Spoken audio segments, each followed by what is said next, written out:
Kami adalah orang-orang berbahagia karena kasih-Mu yang ajaib dalam kehidupan kami. Engkau yang telah memanggil dan memilih kami, dan kami menjadi alat-Mu yang luar biasa. Dan kami percaya lewat kehidupan kami, banyak orang diberkati Tuhan dengan sangat luar biasa. Karena dari dalam diri kami akan mengalir aliran-aliran air kehidupan. Kami beruntung hari ini ada di sini, boleh memuji dan memuliakan Tuhan. Karena pujian penyembahan kami menjadi dupa harum di hadapan Bapa. Kami beruntung hari ini karena kami ada di sini untuk mendengarkan firman Tuhan. Karena berbahagialah orang yang mendengarkan firman Tuhan, merenungkannya, serta melakukannya. Kami semua adalah orang-orang berbahagia yang sedang diberkati Tuhan dengan luar biasa. Sebentar kami mau dengarkan firman-Mu. Urapi hamba-Mu dan urapi kami semua. Biarlah hati kami semuanya bagaikan tanah subur, taburan sabda Tuhan. Dan sabda-Mu tidak akan kembali begitu saja, tetapi itu akan berkarya luar biasa di dalam kehidupan kami. Sehingga kami akan melihat hari demi hari keajaiban Tuhan dalam kehidupan kami. Dan orang lain akan berkata, ada Tuhan bersama-sama dengan kami. Terima kasih Tuhan, terima kasih. Dalam nama Yesus kami berdoa dan bersyukur kepadamu. Amin. Silakan duduk Bapak Ibu. Shalom. Sebelum saya bawakan firman Tuhan, yang pertama sekali saya mengucapkan terima kasih kepada hamba Tuhan Pak Yosi yang berikan kesempatan ini bagi saya untuk membawakan firman Tuhan hari ini. Saya tidak pernah duga untuk melayani di tempat ini, tetapi puji Tuhan semua karena anugerah dan berkat pertolongan Tuhan dalam kehidupan kita. Yang kedua, 9 tahun yang lalu saya ingat persis anak saya Joel diberkati di tempat ini oleh Bapak Mendiang, Pak Mesak memberkatinya. Saya bersyukur dan berterima kasih. Saya perhatikan hari-hari ini pekerjaan Tuhan semakin diberkati Tuhan dengan sangat luar biasa lewat anak-anak dan keluarga. Saya punya keyakinan semua bahwa kita akan diberkati Tuhan hari-hari ini. Pertolongan Tuhan yang luar biasa bersama-sama dengan kita. Amin. Oleh sebab itu saudaraku dalam nama Tuhan, mari kita buka Alkitab kita, yaitu Kolose pasal yang pertama ayat 24 sampai ayat yang ke-29. Karena memang bulan ini adalah bulan misi. Telah disampaikan kepada daerah-daerah semua. Khotbah-khotbah yang kita mau sampaikan itu dari PI Misi. Dari Departemen PI Misi.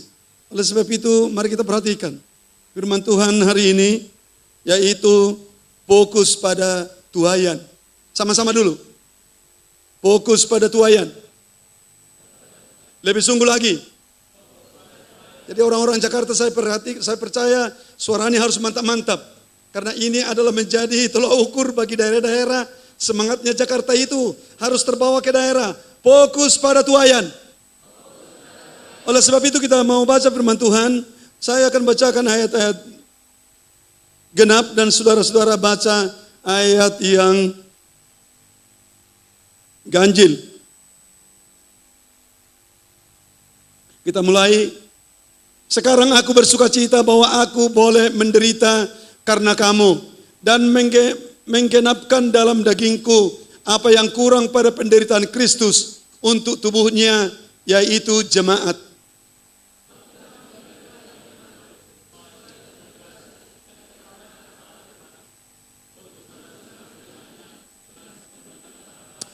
Yaitu rahasia yang tersembunyi dari abad ke abad dan dari turunan ke turunan, tetapi yang sekarang dinyatakan kepada orang-orang kudusnya.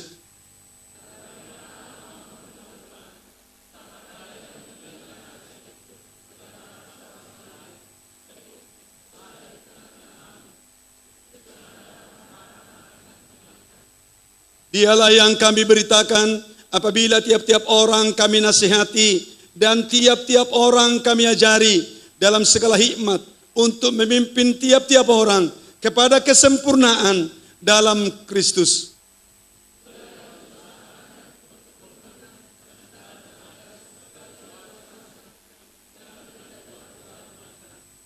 Saudaraku dalam nama Tuhan, coba PowerPoint-nya kita perhatikan dalam PowerPoint yang telah diberikan kepada kita, yaitu fokus pada tuaian. Khotbah minggu kedua, fokus pada tuaian. Saudaraku kekasih dalam nama Tuhan, kalau kita perhatikan di dalam Matius pasal yang ke-9, Di situ akan kita temukan bahwa Yesus pergi dari desa ke desa, dia berkeliling-keliling dan memperhatikan banyak orang yang disembuhkan, banyak orang yang ditolong, dan akhirnya dia berkata, tuaian banyak, pekerja sedikit.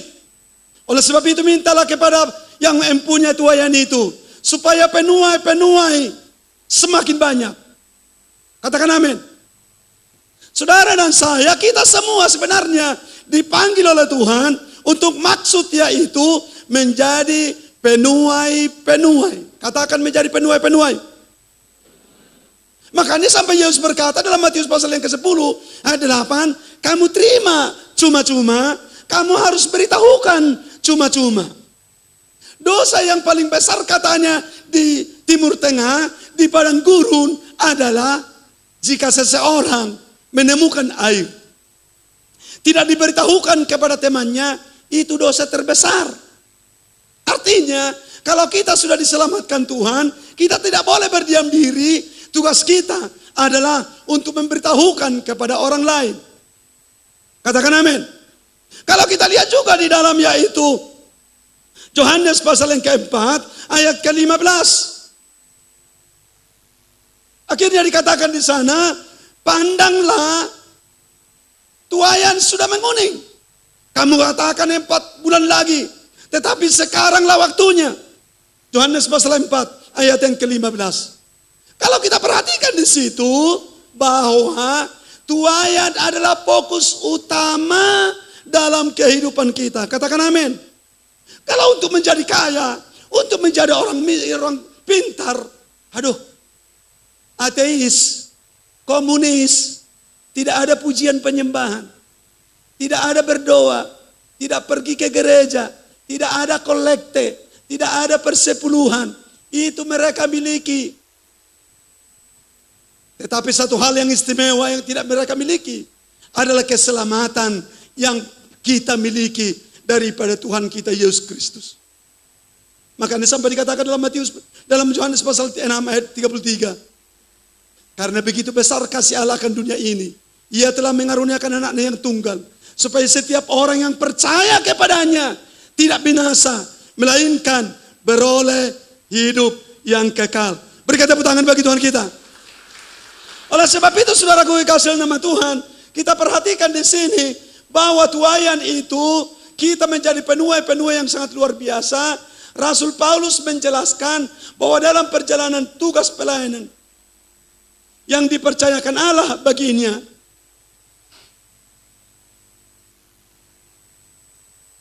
ia harus bekerja dengan luar biasa. Katakan luar biasa.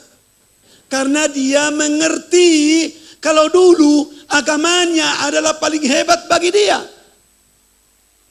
Ketenaran adalah lebih hebat di dalam hidupnya.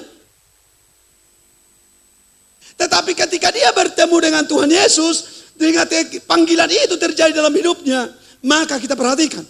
Dalam Filipi pasal 3 ayat 18, boleh coba diambil. Filipi pasal 3 ayat 18 kita akan mau lihat. Pengenalanku akan Kristus lebih mulia dari segala sesuatu. Ada amin? Coba, sudah dapat? Ayat 18, Filipi pasal 3 ayat 18.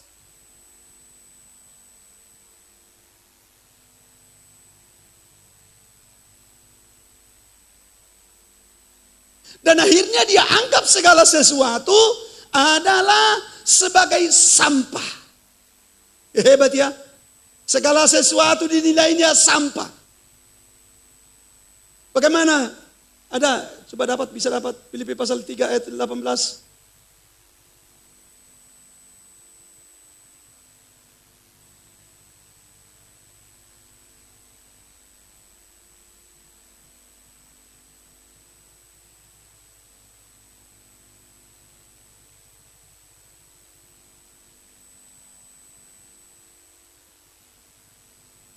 Dapat? Bisa? Atau saya akan bacakan?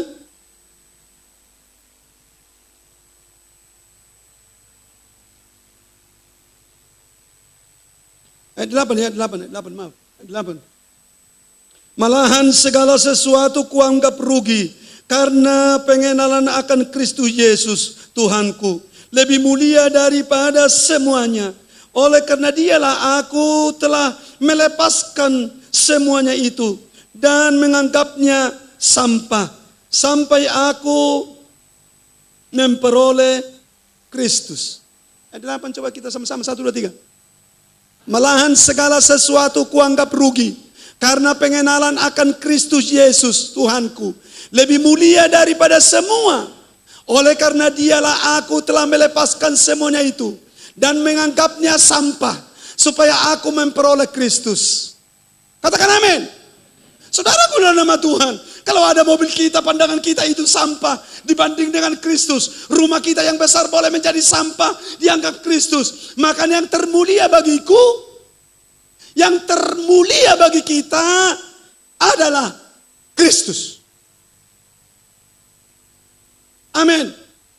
Oleh sebab itu saudaraku, karena di Paulus menganggap Kristus yang sangat mulia dalam hidupnya, maka pandangan Paulus pun adalah kepada tuaian, kepada orang-orang. Saya perhatikan tadi pada saat hamba-hamba Tuhan mendoakan, yaitu anak-anak kecil. Jangan main-main ya, perhatikan itu, berharga di mata Tuhan. Ketika mention dalam bukunya saya perhatikan. Waktu dia mula-mula datang di Tapanuli, orang tua tidak mau mendengarnya. Halah, orang putih mau menjajah itu ke sini. Jadi orang tua tidak mau mendengarkan firman, yaitu khotbahnya. Tetapi anak-anak tidak boleh dilarang. Anak-anak kan di mana ada kejadian itu yang pertama tahu. Maka di rumah kita kadang-kadang tanya, papi, apa? Kamu tahu ini? Ada jasa. Makanya jangan di rumah saja. Akhirnya anak-anak datang di hadapan no mensen. Akhirnya apa yang dilakukan no mensen? Dia tumpang tangan satu demi satu, satu demi satu, satu demi satu. Sejarah gereja orang Batak berkata, mereka itulah yang pertama-tama menjadi profesor doktornya orang Batak. Ada amin. Bapak-bapak, ibu-ibu, perhatian kita bukan kepada yang lain. Perhatian kita yang pertama, istri perhatiannya kepada suami. Suami perhatian kepada istri. Suami istri perhatiannya kepada anak-anak cucunya. Dan kita lihat nanti kuasa Tuhan dengan luar biasa di dalam kehidupan kita semuanya. Oleh sebab itu, poin kita perhatikan, ia harus bekerja dengan sungguh-sungguh. Harus bagaimana? Bekerja sungguh-sungguh. Jadi kalau Bapak tadi Pak Yosi berkata tadi kepada yaitu keluarga harus terus menerus, harus. Tidak boleh seperti di Tarutung, seperti di Tapanuli. Kalau ada pemberkatan atau seperti ini dibaptis baru datang. Natal baru datang. Akhirnya anak saya nomor 2 seperti ini berkata, papi, orang Tarutung ini, orang-orang di Tarutung ini saya perhatikan imannya seperti iman kapal selam. Maksudmu apa? Lebih banyak tidak kelihatan daripada muncul. Jadi kapal selam itu kan di bawah terus. Lebih banyak ia di situ tenggelam daripada muncul. Baru tahun baru muncul. Natal muncul. Saya punya keyakinan bahwa gereja kita sudah mengajarkan di sini. 0 sampai 14 tahun. Di situ kita harus kerja keras. Sungguh-sungguh bagi anak-anak kita. Siapa orang Tapanuli di sini? 1, 2, 3, 4. Oleh banyak ya? Puji Tuhan, terima kasih. Kelemahan gereja-gereja di Tarutung apa? 16 tahun baru berkata, pergi ke gereja, marguru, artinya katekisasi. Betul kan? Tetapi sesudah 1 tahun katekisasi, minggu berikutnya, hari ini dipestakan dengan kepala babi, dengan ikan mas, dengan ulos. Saya tidak anti ulos ya. Tetapi minggu berikutnya tidak ke gereja yang lepas sini hari ini. Makanya saya katakan kepada pendeta-pendeta di sana sekarang, hati-hati, perlu periksa. Karena apa? 0 sampai 14 tahun diabaikan. Tetapi GBI tidak seperti itu. Katakan amin. Jadi kalau ada yang mengabaikan anaknya 0 sampai 14 tahun, itu bukan GBI. 0 sampai 14 tahun kita harus tanamkan firman. Perhatikan. Rupanya yang kita kerjakan dalam keluarga itu hanya 1/5.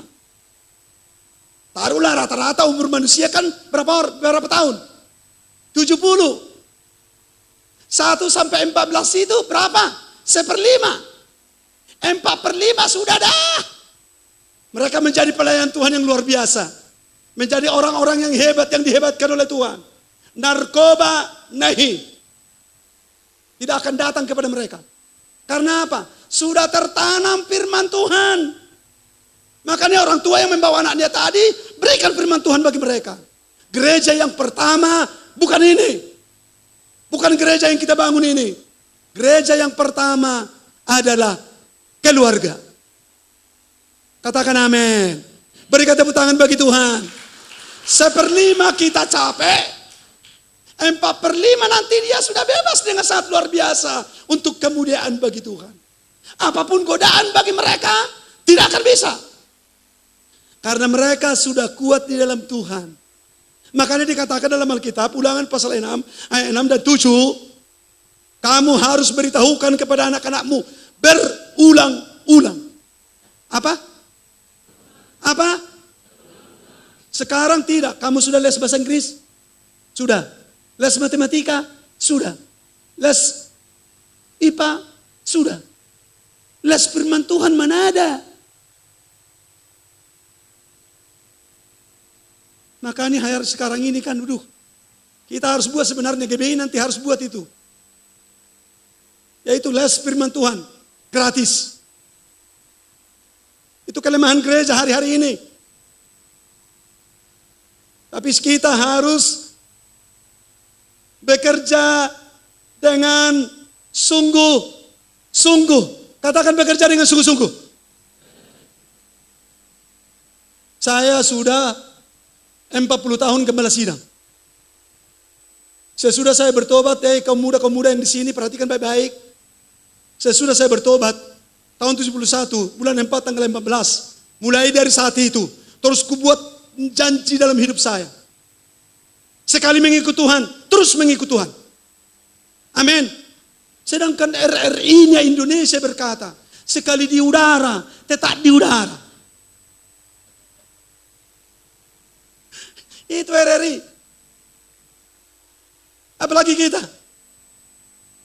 Tapi kita harus kerja keras. Katakan amin. Orang lain tidak mau tentang doa, kita berdoa. Diajak silakan aja. Nah perhatikan, harus bekerja sungguh-sungguh. Mengapa? Pertama, karena Paulus menyadari bahwa jiwa-jiwa adalah prioritas utama. Ada amin. Jadi prioritas utama kita bukan harta. Harta bisa hilang dah. Dicuri orang. Tapi kalau jiwa-jiwa ini, harus ini yang prioritas utama yang sangat luar biasa. Jadi ini prioritas utama dalam pelayanan yang sangat luar biasa. Katakan amin.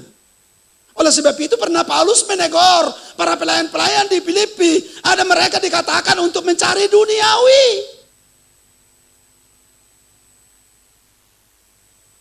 Ada pekerja-pekerja yang tidak beres. Nah perhatikan baik-baik saudaraku dalam nama Tuhan. Dalam ayat 28 dan 29. Paulus berkata, dialah yang kami beritakan apabila tiap-tiap orang kami nasihati. Dan tiap-tiap orang kami ajari dalam segala hikmat. Untuk memimpin tiap-tiap orang kepada kesempurnaan dalam Kristus. Ada amin? Tiap-tiap apa? Tiap-tiap orang. Fokusnya apa? Orang. Jadi bapak-bapak, ibu-ibu, fokus kita, perhatikan anak-anak kita. Itu fokus kita dalam kehidupan ini. Makanya kita harus sungguh-sungguh dengan sangat luar biasa. Tiap-tiap orang, dialah yang kami beritakan apabila tiap-tiap orang kepada kesempurnaan dalam Kristus. Jiwa-jiwa adalah fokus pelayanan Paulus. Itulah yang kuusahakan dan kupergumulkan dengan segala tenaga sesuai dengan kuasanya yang bekerja dengan kuat di dalam kamu. Orang Batak ada filsafatnya. Anak kokido, hamoraon, diau. Bahasa Indonesia ini seperti ini. Anakkulah kekayaan bagiku. Sebenarnya sudah luntur ini sekarang. Beruntung bapak-bapak datang di daerah ini. Kalau kita pergi, kalau kamu datang ke Tarutung sekarang ini, bapak-bapak jam 11 masih di Kode Tua. Bagaimana mungkin anak-anaknya menjadi hamoraon? Kekayaan anak-anaknya. Anak-anaknya tidak diperdulikan. Lebih lama dia di Lapo Tua. Lebih lama daripada untuk memperhatikan anak-anaknya. Dan itulah tugas kita sekarang ini. Dan saya punya keyakinan. Di Tapanuli, GBI, garis depan untuk memperhatikan ini. Betul. Dan orang lain pun sudah berkata, hebat ini GBI ya. Ya karena memang doanya pun hebat. Sungguh-sungguh melayani. Nah, perhatikan baik-baik. Paulus berusaha dan bergumul dengan segala tenaga untuk menjangkau dan membawa jiwa-jiwa mengenal Kristus. Ia tidak berfokus kepada hal yang lain. Ada hamba Tuhan di Jakarta ketika saya tahun 1997 ikut IPG, Institut Pertumbuhan Gereja. Tapi ketemu dengan hamba Tuhan, itu orang Batak. Akhirnya dikatakan, ini pendeta MM. Maksudnya apa? Pendeta mundar mandir. Tapi maksudmu apa? Saya bilang. Dia mulai dari Jakarta Barat sampai Jakarta Timur. Pelayanan. Banyak dustanya. Agar dia diterima di dalam gereja. Akhirnya dikatakan, kita sedang membangun gereja ini. Padahal dia mundar mandir. Benar juga ya. Kalau dari Jakarta Timur sampai Jakarta Barat, 10 tahun pun tidak bisa kita jalani semua. Jadi dia mundar mandir ke sana, mundar mandir ke sini. Satu kali saya dipanggil seorang hamba Tuhan untuk melayani pada hari Jumat. Tetapi dia katakan seperti ini, Pak Manalu, kalau kamu melayani hati-hati. Kenapa? Itu hamba-hamba Tuhan stres. Sedangkan jemaat tidak stres. Ini hamba-hamba Tuhan stres. Rupanya ada hamba-hamba Tuhan di Jakarta yang stres. Bawa gambar gereja orang lain. Akhirnya minta proposal kepada orang lain berkata, inilah gambar gereja kita yang kita sedang bangun sekarang. Padahal dia berdusta. Jadi kalau orang Batak ada yang namanya seperti ini. Jepekdo Pak Nigabus. Artinya Pak Josi seperti ini.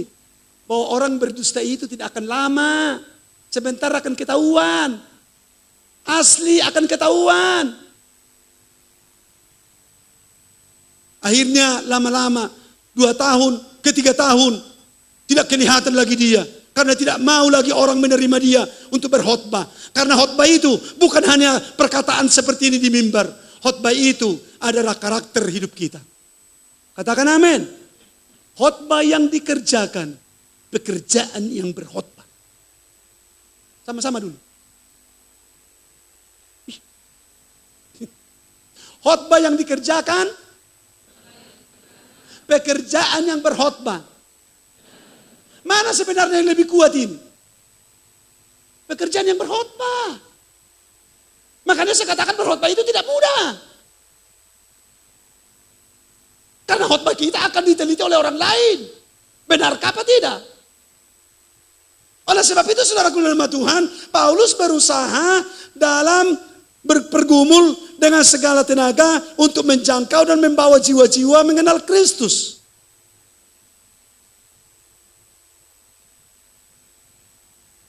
Mengapa? Karena tugas yang dipercayakan Allah kepadanya adalah meneruskan firman Tuhan itu kepada jiwa-jiwa. Tuhan menghendaki supaya jangan ada yang binasa, melainkan semua orang berbalik dan bertobat dan mendapat keselamatan. Katakan amin. Oleh sebab itu, sebagai orang tua jangan kita katakan di tengah keluarga. Kalau suami belum bisa untuk datang ke gereja, akhirnya kita berkata, anak-anak belum datang ke gereja, akhirnya kita berkata, ke surga tidak boncengan. Akhirnya dibuatlah alasan seperti itu. Dia tidak bergumul dengan sungguh-sungguh. Akhirnya dia berkata, yalah, ke surga tidak boncengan. Boleh ke surga boncengan? Boleh. Istri harus dibonceng enggak? Kalau istilah boncengan misalnya kalau suami yang pertama bertobat, akhirnya firman Tuhan disampaikan kepada istri. Ikut istri. Karena Kisah Rasul pasal 16 berkata apa? Salah seorang bertobat. Sama-sama dulu. Seisi rumah tangga diselamatkan. Sama-sama. Seorang bertobat, seisi rumah tangga diselamatkan. Berarti bisa boncengan.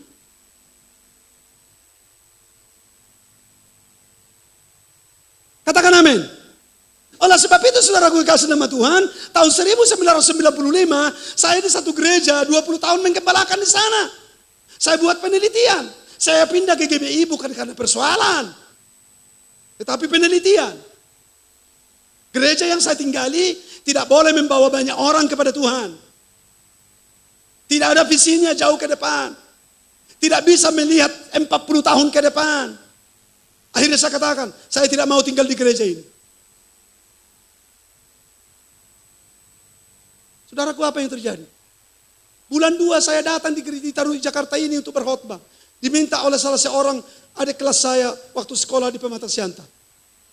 Akhirnya sebelum pulang saya katakan, ayo dulu kita pergi. Di mana kantor pusat GB? Saya pergi, saya datang ke sini. Karena masih di sini dulu. Saya perhatikan kantornya, saya perhatikan semua.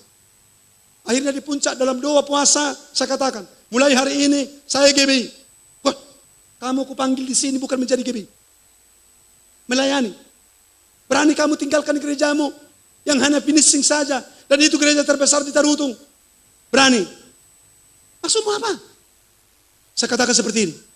Aku lebih baik membuka nol di GBI daripada meneruskan ini gereja yang tidak mau maju ini.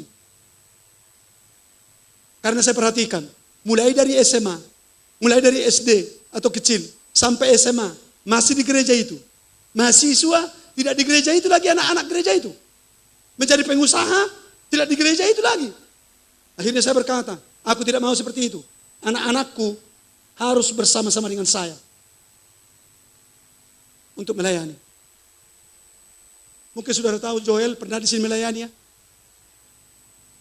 Akhirnya dia berkata, Bapak, apakah Bapak sudah gila? Sudah miring? Kamu pindah gereja pada saat gereja kita termaju di Tarutung ini? Kamu tidak tahu sekarang, nanti kamu baru kau tahu. Alah, kamu tiru-tiru apa yang dikatakan Yesus kepada murid-muridnya. Karena murid-muridnya berkata seperti ini, Tuhan, apa artinya ini? Sekarang kamu tidak tahu, nanti kamu tahu. Akhirnya kita tinggalkan gereja itu, kita tinggalkan mic-nya, tinggalkan semua. Masuk kita di rumah, tidak apa-apa. Saya dikatakan bodoh, silakan. Yesus pun kalau tidak dikatakan bodoh, disalibkan bodoh dia dah. Tetapi aku berkata seperti ini, aku akan melihat kuasa Tuhan yang sangat luar biasa. Akhirnya Joel masuk di Jakarta. Akhirnya dia berkata, Papi, apa yang katakan Papi itu rupanya luar biasa. Karena gereja yang lama bukan melihat orang. Tapi aku melihat orang. Akhirnya saya katakan, anak-anak ini menjadi orang-orang hebat nanti. Aku belajar tumpang tangan bagi mereka. Dan puji Tuhan, aset gereja sekarang, GBI atas berita, anak-anaknya di mana-mana. Ini luar biasa dah. Diberkati Tuhan luar biasa. Di Bandung melayani luar biasa. Di Kalimantan melayani luar biasa. Bahkan di luar negeri boleh melayani luar biasa. Katakan amin. Fokus kita bukan emas. Fokus kita bukan batu akik. Pak Josi ada batu akiknya? Saya perhatikan teman-teman hamba-hamba Tuhan yang ada, apalagi dari Papua, dari Kalimantan. 3, ada seperti itu.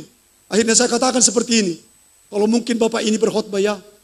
Judul khotbah hari ini ialah dengan 3 topik. 1, karena ada batu akik merah di sini. 2, batu akik hijau. Halo. Akhirnya sampai ada orang berkata seperti ini. Ketua BPD perlu seperti itu. Maksudmu apa? Kalau mengetok meja, tak, tak, tak.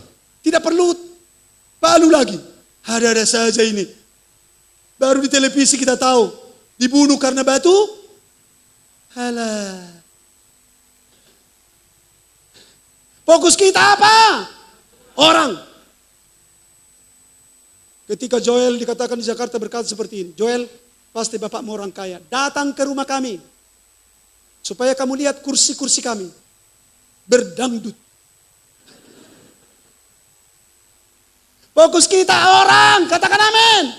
Bapak-bapak, ibu-ibu, fokus kita, anak-anak kita, menantu. Cucu-cucu. Jadi ketika saya ketemu dengan cucu saya, harus saya tumpang tangani kepalanya. Harus saya berdoa bagi mereka. Sehingga mereka berkata, kamu jadi apa nanti? Seperti opung. Amin. Oleh sebab itu saudaraku dalam nama Tuhan, kita perhatikan mengapa Paulus seperti itu. Yang pertama adalah Rasul Paulus, kita perhatikan tadi, fokusnya kepada orang. Paulus sadar bahwa ia adalah pelayan bagi jiwa-jiwa. Katakan amin. Penderitaan.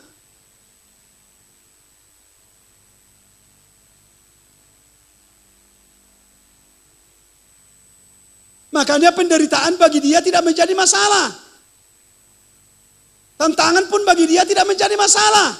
Karena dia tahu bahwa dia harus bayar harga. Ini perhatikan.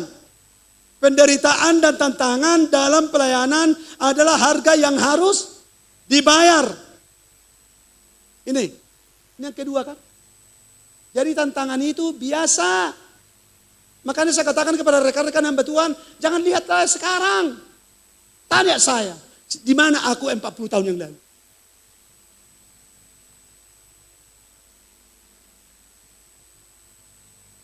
Kita harus bertenun. Saya pikir bapak-bapak yang pertama bertenun di Tarutung adalah saya. Karena biasanya ibu-ibu yang bertenun. Tetapi demi pekerjaan Tuhan, kita menggarap ladang jemaat. Sehingga kalau jemaat ditanya seperti ini, Bu, pekerjamu itu baik sekali ya. Rajin kerja. Ya rajinlah pendeta. Akhirnya ditanya, siapa itu? Dari mana? Itu pendeta kami. Bayangkan. Teman-teman saya berkata, tinggalkan Tarutung. Pusat HKBP. Karena dekat dengan kantor pusat kan. Teman-teman juga membuat takut kita. Akhirnya dikatakan, mati kamu nanti. Kamu pertahankan di Tarutung, mati kamu. Saudara tahu, 2 orang hamba Tuhan dari Pekanbaru berkata seperti itu. 15 tahun yang lalu sudah mati. Yang satu lagi 7 tahun yang lalu sudah mati. Karena perkataannya mati, ya matilah. Karena dari kitab Bilangan 14 dikatakan, apa yang dikatakan mereka, itu terjadi bagi mereka. Mereka mengatakan mati, aku mengatakan hidup. Katakan amin. Oleh sebab itu perkataan harus hati-hati. Paulus ini punya penderitaan yang sangat luar biasa. Tetapi tidak persoalan bagi dia. Saudaraku yang kasih nama Tuhan. Nah, penderitaan dan tantangan bukan alasan untuk tidak fokus kepada jiwa-jiwa.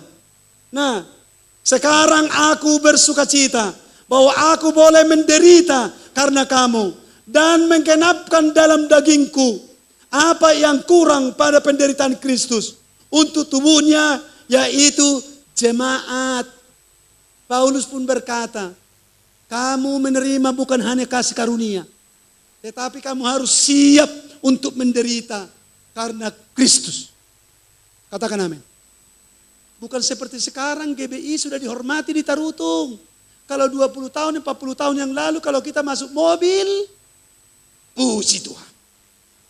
Tapi puji Tuhannya apa? Mengejek. Yang satu lagi mengatakan, haleluya. Tapi sekarang berjalan terus. Hamba-hamba Tuhan mengatakan, shalom. Ikut-ikutan mereka sekarang. Kita tetap yang paling depan. Betul? Kalau ada singer dulu di gereja kita, akhirnya mengatakan, sok tampil. Ya kan? Tetapi sekarang mereka buat apa? Yang namanya yang beda. Backing vokal. Backing apa? Mana ada dulu itu? Tidak ada. Tapi saya punya keyakinan. Inilah saatnya penuaian besar-besar terjadi. Makanya dalam laporan itu saya katakan. Besok pagi saya sudah di sini Kalang. Peletakan batu pertama.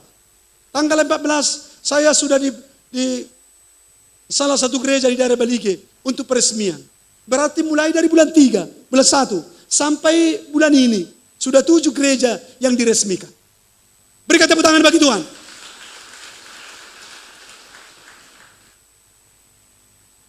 Tapi fokus kita ke apa? Jiwa-jiwa.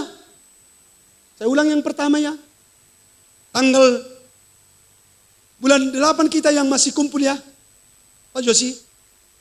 Tapi bulan 7 saya berjanji, karena ada orang berkata seperti ini. Di Samosir itu, di Pulau Samosir, ada dari sini Pulau Samosir?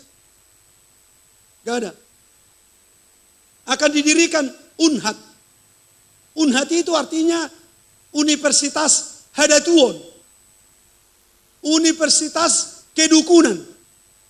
Yang kepala dukun sedunia sekarang adalah Sori Mangaraja Sitanggang. Rambutnya 7 meter. Betul ini? Nanti lihat ambil saja nanti YouTube. Unhad. Sori Mangaraja Sitanggang. Lihat nanti di situ. Karena 3 fenomena yang terjadi sekarang ini di Tapanuli saya pikir. Apa? Tidak seriusnya orang kepada Tuhan. Tidak fokus kepada orang-orang Kristen. Yang kedua, saudara-saudara kita dari agama lain semakin banyak di sana. Yang ketiga, bahwa munculnya kembali agama Malim yang dipimpin si Singa Mangaraja.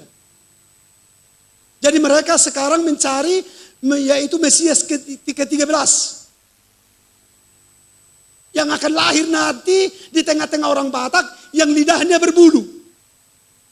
Karena Sori Mangaraja ini dalam kesaksiannya, dia lahir giginya sudah sempurna. Di Jerman dia yaitu ditabiskan. Sesudah saya mendengar seperti itu, tergerak hatiku. Karena aku lahir di Samosir.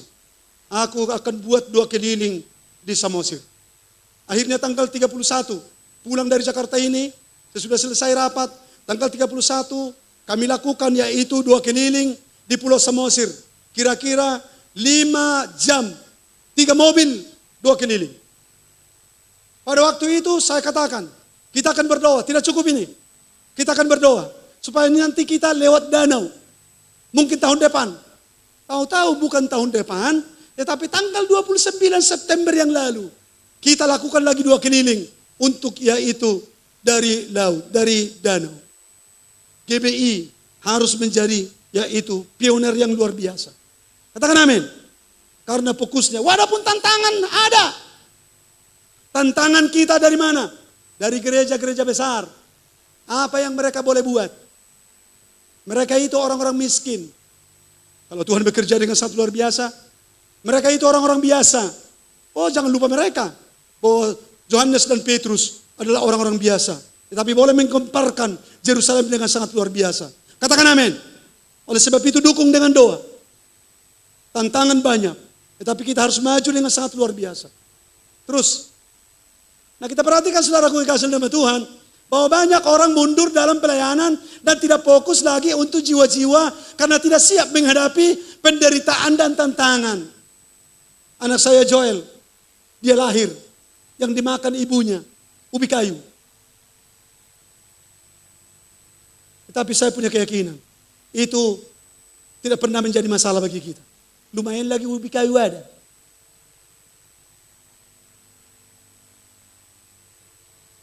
Terus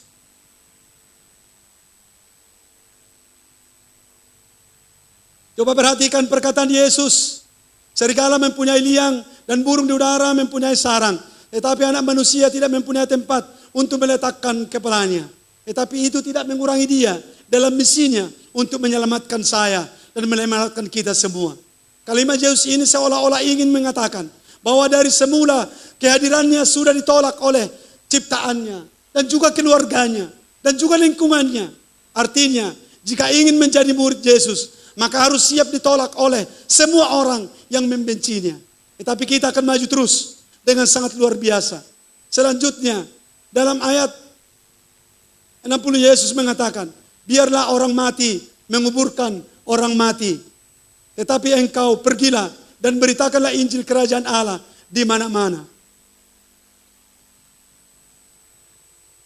Dalam situasi apapun, entah itu penolakan, penganiayaan, dan bahkan pembunuhan sekalipun. Tetapi kita harus siap sebagai gerejanya, yaitu kerajaan Allah harus tetap diberitakan. Katakan amin.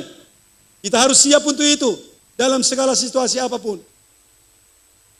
Pernyataan ini adalah, nah perhatikan, masihkah kita berani memberitakan Injil? Masihkah kita tetap mengikut Tuhan? Masihkah kita melayani jiwa-jiwa?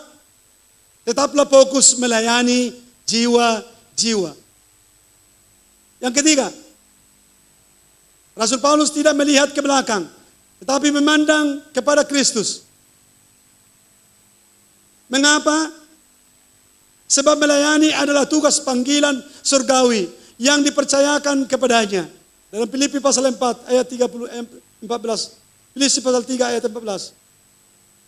Paulus mengerti bahwa setiap orang yang siap untuk membajak tetapi menoleh ke belakang tidak layak untuk kerajaan Allah. Menoleh ke belakang adalah gambaran kekristenan yang selalu melihat masalah, selalu melihat masa lalu. Hatinya terikat pada kesenangan duniawi. Memandang kepada Kristus. Itulah yang memotivasi Paulus untuk terus bergerak dan fokus melayani jiwa-jiwa. Jangan lagi melihat ke belakang. Katakan amin. Katakan amin. Berikan tepuk tangan bagi Tuhan kita. Lihat ke depan. Pertolongan Tuhan yang sangat luar biasa. Ketika hamba-hamba Tuhan yang lain berkata, aku tidak mau sekolahkan anakku menjadi pendeta. Aku tidak doakan anakku menjadi pendeta. Tapi saya berkata, aku mendoakan anak-anakku menjadi pendeta. Masih di dalam rahim pun sudah saya doakan. Tuhan, ini anak laki-laki. Kita berdoa. Dan namanya adalah nanti Joel. Dan akan melayani di mana-mana. Tapi sekarang mereka yang mengatakan itu, anaknya tidak menjadi pendeta, menjadi tukang todong. Tapi saya berkata, saya berdoa buat anak-anak saya menjadi pendeta.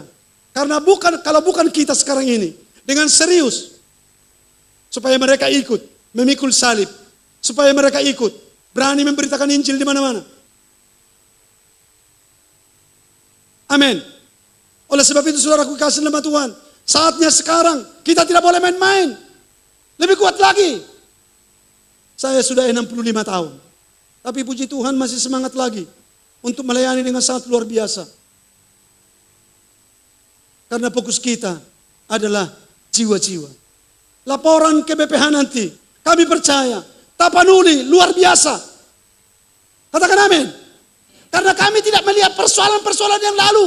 Tetapi sekarang ini, kita akan melihat karya Tuhan yang sangat luar biasa. Oleh sebab itu saudara-saudaraku, Bapak Ibu, bawa jiwa-jiwa datang di hadapan Tuhan. Bawa jiwa-jiwa datang ke gereja ini. Amin. Ada salah satu kesaksian berkata seperti ini. Hei, hari Minggu bersama-sama dengan saya datang ke gereja kami. Kenapa rupanya? Pendeta kami mantap khotbahnya. Oleh sebab itu kamu datang. Hanya itu yang dia tahu. Akhirnya dia ikut. Saudara tahu, khotbah yang dengarkan yang dibawanya itu adalah Kejadian pasal 5. Adam 950 tahun, maka matilah dia. Metusalah sekian tahun, maka matilah dia. Henok sekian tahun, baru itu diangkat. Yang lain matilah dia. Maka hamba Tuhan itu berkata, khotbah hari ini, matilah dia.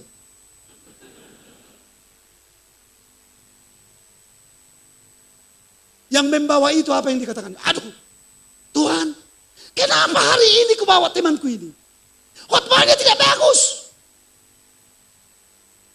Kenapa tidak minggu lalu ku bawa? Atau minggu depan ku bawa? Apa khotbah hari ini seperti itu? Maka matilah dia. Waduh, digarutnya kepalanya. Apa nanti kata temanku ini kepada aku? Akhirnya dia perhatikan temannya. Tetapi rupanya Roh Kudus bekerja ketika hamba Tuhan berkata, siapa yang mau menerima Yesus sebagai Tuhan dan Juru Selamat? Ambil waktu yang singkat ini. Jangan pergunakan besok. Akhirnya yang dibawanya itu pertama datang ke depan. Akhirnya dia berlutut, menangis. Akhirnya yang membawa itu, kenapa dia duluan? Kok bisa dia datang ke depan? Padahal khotbah hari ini tidak bagus. Jangan buat ukuran manusia. Katakan amin. Tuhan boleh bekerja. Bawa saja. Entah bagaimana Tuhan boleh bekerja. Masih percaya kuasa Roh Kudus? Masih percaya kuasa Tuhan? Dan itulah akan bekerja di gereja ini. Itu akan bekerja di gereja Bethel Indonesia. Di dalam keluargamu. Roh Kudus akan bekerja. Menolong kamu. Sehingga kamu mampu dengan sangat luar biasa. Katakan amin. Katakan amin. Satu lagi kesaksian. Ada seorang ibu yang selalu berdoa buat suaminya untuk datang di gereja. Pergilah kamu. Gak kenyang ke gereja, gak ada uang di situ. Memberi uang lagi. Jadi kalau ibu itu terus, ya sudah, terus didoakan. Dia bersama-sama dengan anjingnya. Setiap minggu kalau lonceng gereja sudah berbunyi, anjing sudah tahu. Akhirnya ekornya sudah dibuat berlimas-limas seperti itu. Oh, ini hari Minggu. Suaminya tidak terletak hatinya. Tetapi anjingnya mengerti suara lonceng gereja. Ini perannya sekarang kan. Akhirnya istrinya pergi ke gereja terus seperti itu. Jadi kalau istrinya duduk, seperti bapak ini duduk, misalnya, atau seperti ibu, di bawahnya anjing itu duduk. Dia mendengarkan firman. Yang sekarang kan banyak bapak-bapak tidak dengar firman. Jadi anjing yang dengar firman. Didoakan terus menerus. Tidak terjadi apa-apa. Akhirnya ibu itu mati. Sesudah ibu itu mati, hari Minggunya dibunyikan lonceng. Akhirnya anjingnya teringat ke gereja. Dia lari ke gereja. Akhirnya suaminya berkata, tuannya itu berkata, kamu lihat lagi anjing saya ke sini lari. Ya terus ke sana Pak. Diikutinya lagi. Tanya orang, anjing itu sudah di mana? Sudah di sana. Dia terus berjalan. Kamu lihat tadi anjing saya? Oh itu ke gereja. Dia pergi ke gereja. Wah, ke gereja. Nanti diganggu orang. Itu perhatiannya. Udahlah, kupaksakan diriku ke gereja. Dipaksakan dirinya ke gereja karena anjingnya. Dilihat-lihatnya anjingnya di mana? Akhirnya dia duduk terpaksa di tempat duduk daripada ibu itu. Akhirnya didengarkan firman Tuhan hari itu. Mulai hari itu terjadi pertobatan. Berikan tepuk tangan bagi Tuhan kita. Mari kita bangkit, kita berserah kepada Tuhan kita. Naikkan pujian di hadapan Tuhan.